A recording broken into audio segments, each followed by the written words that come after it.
Assalamualaikum warahmatullahi wabarakatuh teman-teman. Jumpa lagi bersama saya Anton. Kita masih belajar tentang P3K keperawatan.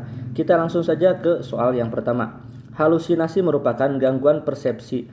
Bila seseorang mendengarkan sesuatu yang dibisikkan oleh orang lain, hal ini termasuk halusinasi. A. Akustik, B. Olfaktori, C. Gestatorik, D. Taktil, atau E. Visual. Kira-kira yang mana teman-teman jawabannya? Mari kita bahas satu persatu. Halusinasi akustik adalah gangguan meliputi organ pendengaran kita. Bisikan-bisikan yang terdengar di telinga menjadi faktor pendorong perbuatan penderita. Jadi jawabannya adalah yang A. Kemudian kalau olfaktori adalah penderita menghirup bau-bau tertentu padahal tidak ada sumber bau, misalnya bau parfum, bau busuk, bau menyengat, dan lain-lain. Kalau gestatorik adalah penderita merasakan sensasi di mulutnya. Kalau taktil, penderita merasakan sensasi rabaan di tubuhnya tanpa stimulus atau rangsangan. Misalnya merasakan sakit seperti disetrum, digebukin, merasakan panas, dan merasakan dingin. Kemudian kalau halusinasi visual adalah halusinasi dari organ penglihatan. Jadi pasien melihatnya sedangkan orang lain tidak melihatnya. Soal berikutnya.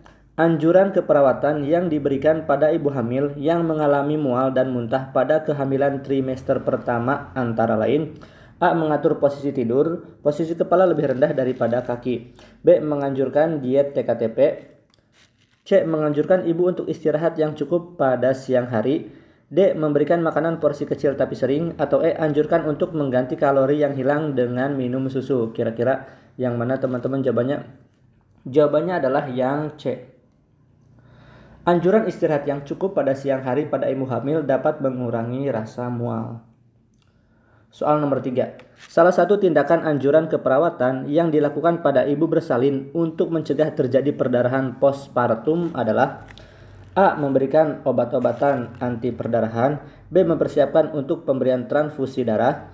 C. Mengukur tekanan darah setiap 15 menit.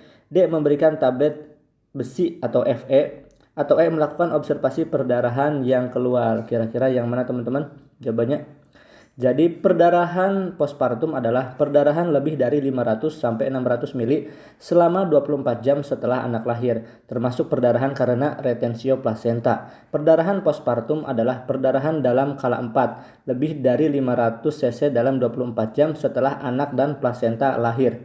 3 hal yang harus diperhatikan dalam menolong persalinan dengan komplikasi perdarahan postpartum adalah: yang pertama, menghentikan perdarahan dengan memberikan obat-obatan anti perdarahan. Jadi jawabannya adalah yang A. Kemudian berikutnya itu mencegah timbulnya shock, ya, dan berikutnya itu mengganti darah yang hilang. Soal nomor 4. Untuk memperluas jalan lahir adalah dengan episiotomi. Saat yang tepat untuk melakukannya adalah: A. Kepala sedang membuka pintu. B. Di luar his. C. Perineum menonjol dan semakin menipis. D. Putaran faksi dalam. Atau E. Putaran faksi luar. Kira-kira yang mana teman-teman jawabannya? Jadi episiotomi adalah sebuah teknik atau tindakan memperluas jalan lahir pada vagina dengan melakukan pengguntingan jaringan otot vagina dan dubur. Jaringan kerampang inilah yang disebut dengan perineum. Saat yang tepat untuk melakukannya adalah ketika kepala bayi sedang membuka pintu. Jadi jawabannya adalah yang A.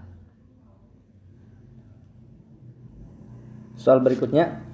Salah satu tindakan anjuran keperawatan yang dilakukan pada ibu bersalin untuk mencegah terjadinya perdarahan postpartum adalah sepertinya ini sudah dibahas ya pada soal sebelumnya, yaitu soal nomor 3. Jawabannya adalah yang A. Memberikan obat-obatan anti perdarahan. Kita lanjut aja ke soal berikutnya. Ada panggilan untuk menolong orang pingsan. Tindakan pertama adalah: A. Minta konsultasi ke dokter penyakit dalam. B. Melakukan pemeriksaan. C. Melakukan resusitasi. D. Mencari ambulans. Atau E. Merujuk ke ruang ICU. Kira-kira yang mana teman-teman jawabannya? Ya, benar sekali. Jawabannya adalah melakukan pemeriksaan. Jadi penanganan pada orang pingsan adalah lakukan pemeriksaan, kemudian baringkan penderita di tempat teduh dan udara segar. Bila wajah pucat, kepala direndahkan. Jadi biar oksigen atau darahnya itu supply-nya ke otak itu banyak. Kemudian buka atau longgarkan pakaian. Bila penderita muntah, letakkan kepala pada posisi miring untuk mencegah muntahan tersedak masuk ke paru-paru atau bahasa medisnya aspirasi. Kemudian berikan penyegar atau dekolgen atau amoniak agar segera sadar dan jangan berikan minum pada orang yang pingsan. Soal berikutnya. Contoh obat yang termasuk dalam golongan penisilin adalah A. Cefradin, B. Ampicillin, C. Tetrasiklin, D. Chloramphenicol, atau E. Lincomycin. Kira-kira yang mana teman-teman jawabannya?